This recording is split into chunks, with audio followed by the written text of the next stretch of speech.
Today I'm going to answer the question, how much money is needed to buy an Airbnb property? Well, first of all, if you want to make money on Airbnb, you don't necessarily have to buy the property. You always have the option to rent and sublease the property in a legal zoning. So that's a quick way to get started for people who don't have the down payment to buy an investment property.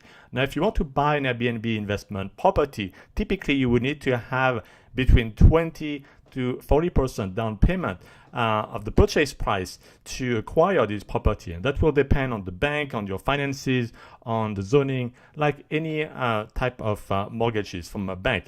Now, when it's about getting qualified for an Airbnb investment property, it's key to work with a bank that is familiar with the revenue that you will get on Airbnb. It's a relatively new type of investment, and some banks are familiar with it, some banks are not. So it's important to work with the one that know how to account for the Airbnb revenue that you will get. Otherwise, they will count only Airbnb as an expense and will not recognize the revenue, which will make your debt to income ratio more challenging for you to qualify.